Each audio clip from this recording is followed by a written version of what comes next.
Today on Investigate TV Plus, corporate giants swallowing America's family-owned farms. I'm Tisha Powell. And I'm Lee Zurich. Our investigation takes an in-depth look at the debate over who owns the future of farming and why you could be the one paying the price.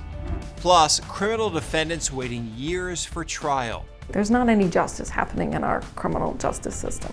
Then forced to face a judge without any legal representation. This is absolutely the worst it's been. We examine a lack of court-appointed attorneys and why it's becoming a constitutional crisis in the courtroom. And a little girl spreads black girl magic by encouraging other girls to love their natural locks. Amoria. In-depth stories that inform and inspire. You're watching Investigate TV Plus.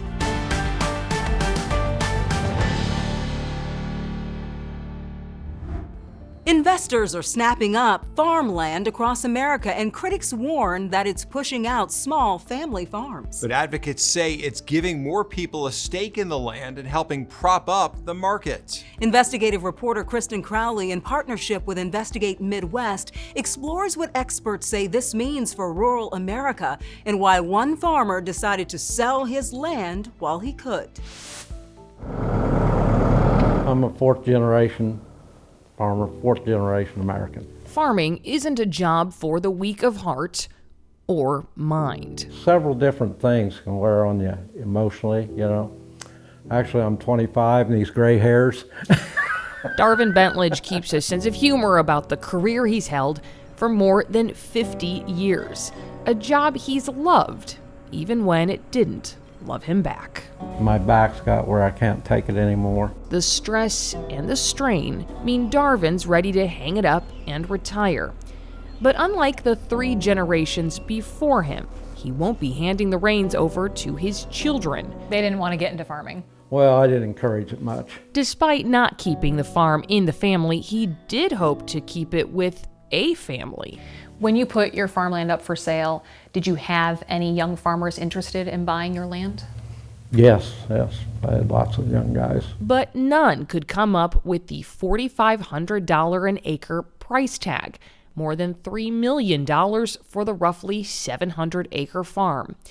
If the price sounds steep, the USDA says that's close to the national average. The average value of farmland has almost doubled since 2009, pricing many traditional farmers out. So if farmers can't afford the land, who's buying it? When you have billions of dollars at hand, you can afford to pay more for land than somebody who doesn't have access to billions of dollars. Loka Ashwood, an associate professor of sociology at the University of Kentucky, says the deep pockets belong to corporations. And Loka says that's a problem. When you're an outside investor that's interested in agriculture, you're interested because you want a return.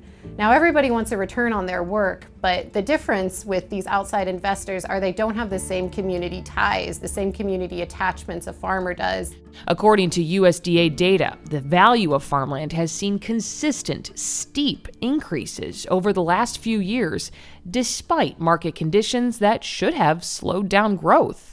Our team and Investigate Midwest partnered up and reviewed land records in counties that are seeing some of the greatest increases in farmland prices and found numerous examples of non-traditional buyers investing millions in farmland.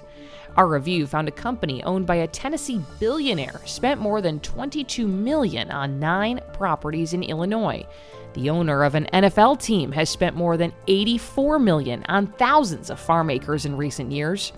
We found almost $10 million worth of transactions connected to an investment company owned by retirement investment company TIAA, and a company owned by the Mormon Church has been openly buying hundreds of acres across the country. These trends have caught the eyes of lawmakers.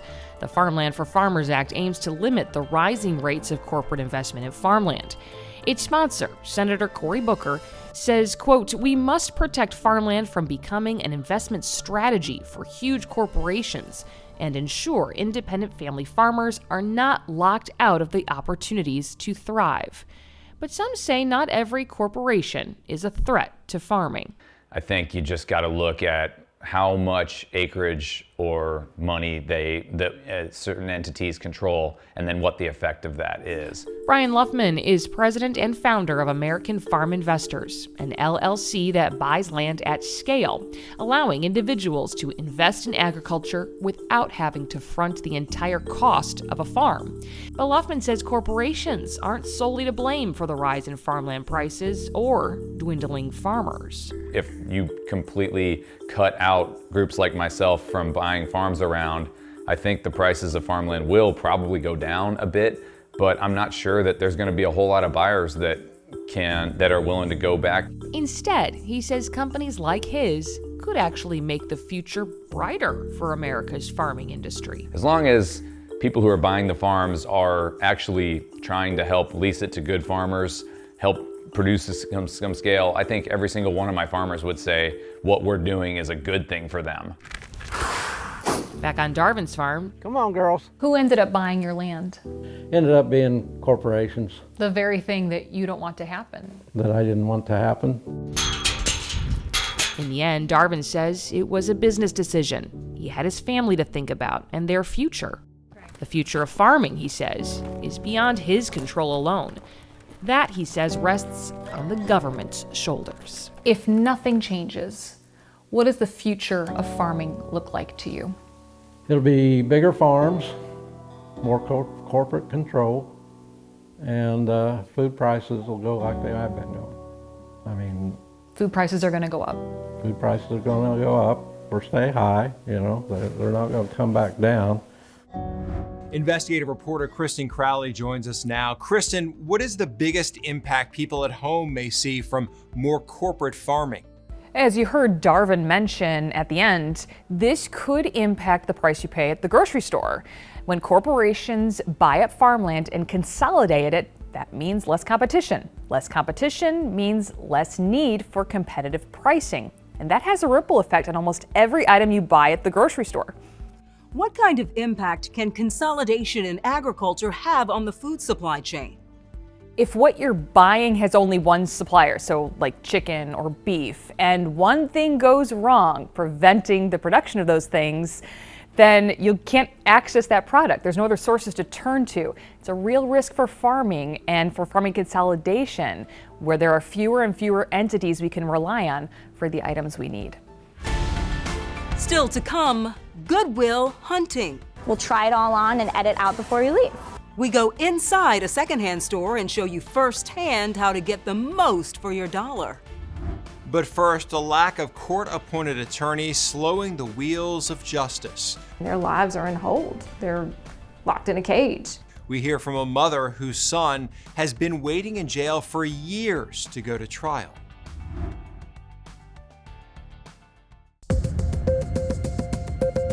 A constitutional crisis is impacting court systems around the country. People accused of crimes are waiting months or sometimes years in jail for a court-appointed attorney to represent them.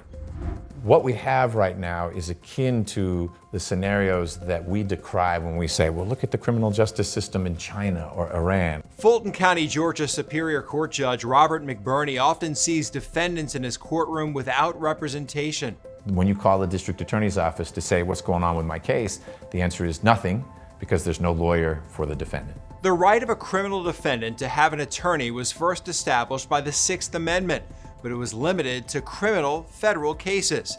It wasn't until 1963 when the U.S. Supreme Court issued its landmark decision in Gideon versus Wainwright, establishing anyone charged with a crime has the right to a lawyer, even if they cannot pay for one.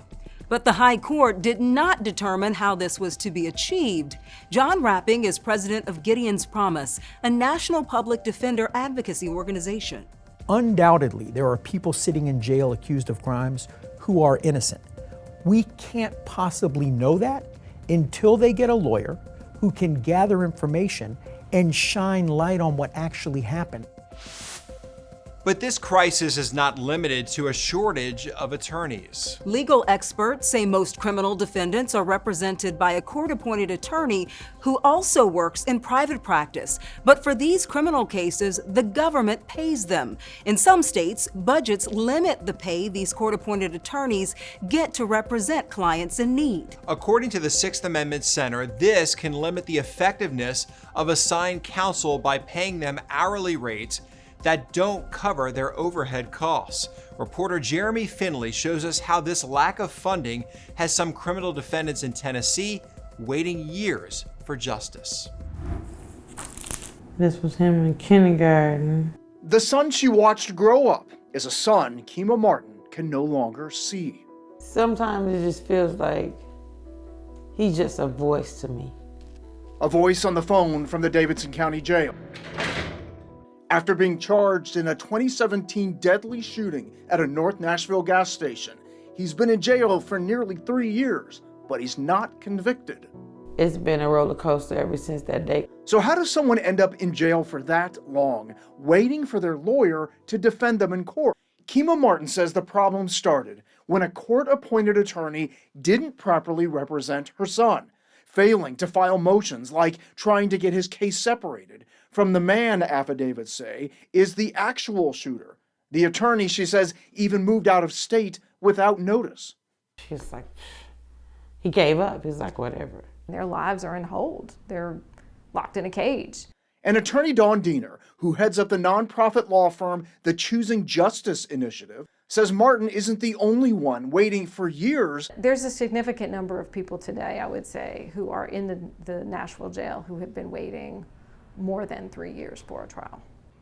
A big part of the issue is whether or not people can afford legal representation. If they can't, they either can go to the public defender's office or they can get a court-appointed attorney, a lawyer who works in private practice but agrees to take the case and get paid by the state. But there's a real issue with that. Court-appointed attorneys in Tennessee get the lowest reimbursement rate in the nation. It's why judges statewide say it's a constant struggle to find people to take cases. This is absolutely the worst it's been. And those who do can get overloaded, often repeatedly asking for more time. You do start to see then the quality of that representation in some cases deteriorate.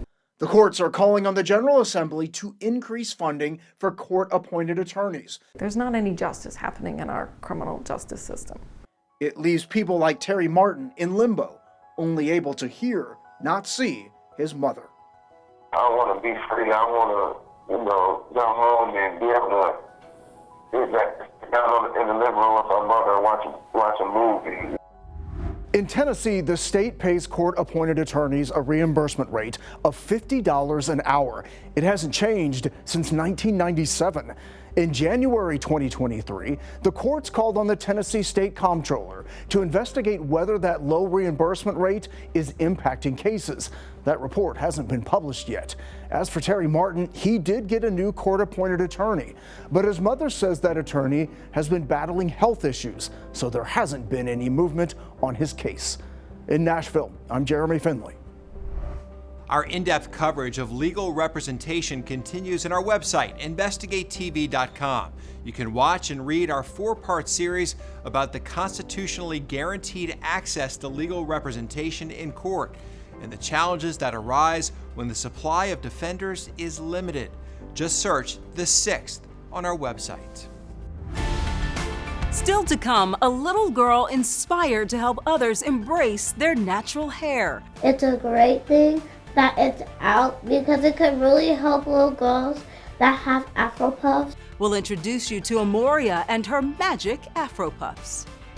But first, affordable fashion never goes out of style. It doesn't look worn at all. $6. We go aisle by aisle inside a secondhand store and show you the tricks and tips to thrifting.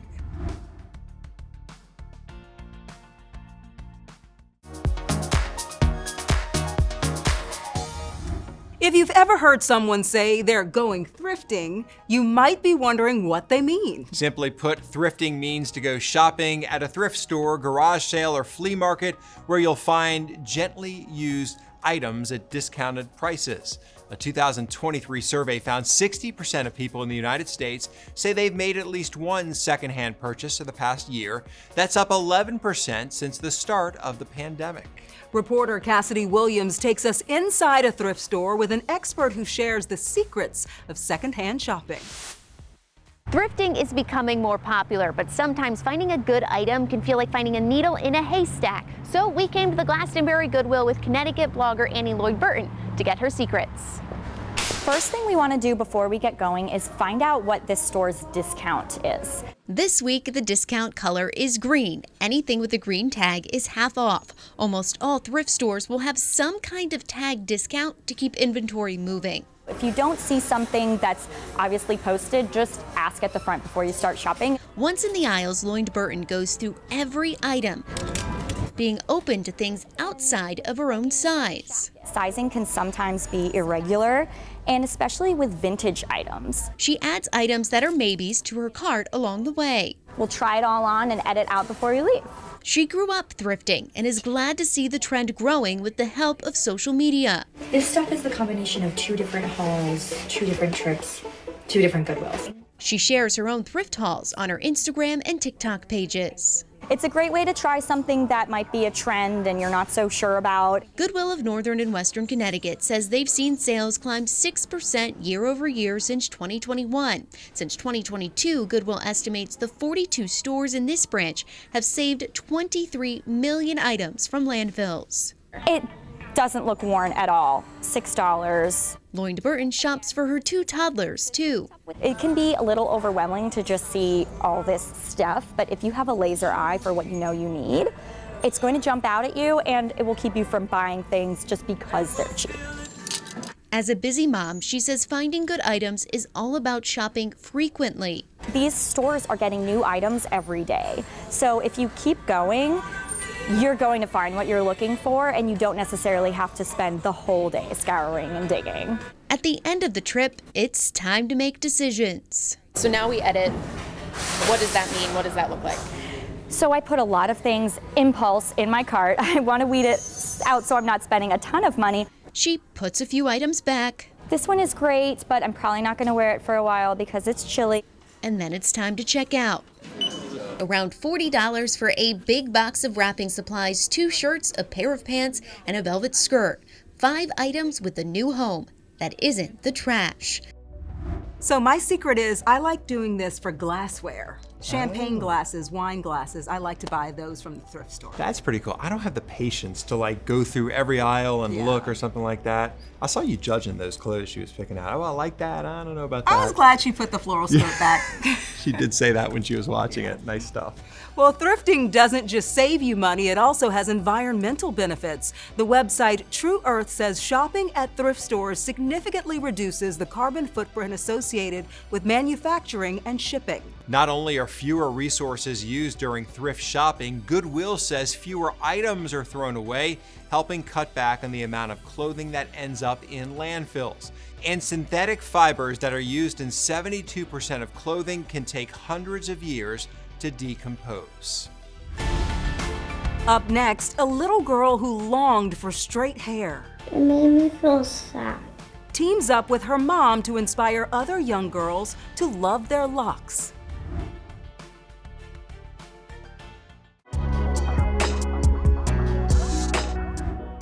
For one little girl in St. Louis, the texture of her curly locks became the source of frustration and even sadness. Amoria Gray was so upset about her hair, she told her mom she wanted straight hair like her friends. That conversation then inspired a discussion about uniqueness, which evolved into Amoria and her mom writing a book about empowerment. Reporter Melanie Johnson introduces us to Amoria and her magic Afro puffs. Come along with me, and then you will see how much fun it is to play with me. It's a book showing the beauty of self-acceptance through the eyes of 8-year-old Amoria Gray. Amoria, Amoria. Amoria's Magic Afro Puffs, written by this young author. It's a great thing that it's out because it could really help little girls that have Afro puffs. A personal story birthed into a children's book after Amoria expressed to her mom it was heartbreaking. The then 6-year-old did not like the texture of her hair. This lady just came out of nowhere and was touching her hair, you know, like she was a pet. It made me feel sad. I've worked with girls who didn't like their hair and helping them to heal and get through that. So to have my own daughter say that she didn't like her hair and she wanted to have straight hair like her friends, it was devastating. The pair used the power of words to change her perspective on the hair she was born with.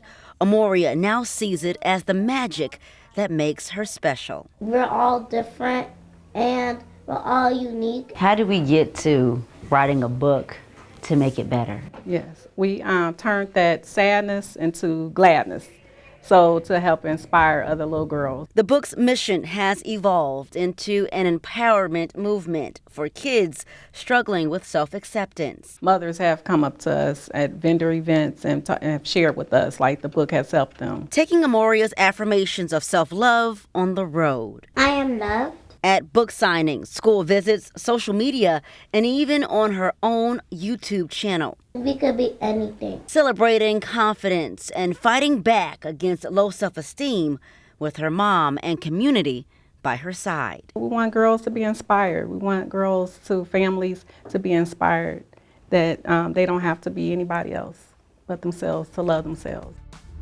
What an inspiring story and a great book. I'm going to buy it, bring it home to my daughter so she can learn to love her puffs as well. Love that. How about a third grader with so much just knowledge and being able to life lessons teach them to people older than her as well? Pretty impressive. Yeah.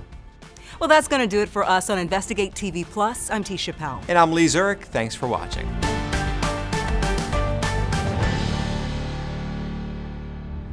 On the next Investigate TV Plus, following a tragic accident, a man left with the fear he will never see again. It went straight across my face, and I was blind.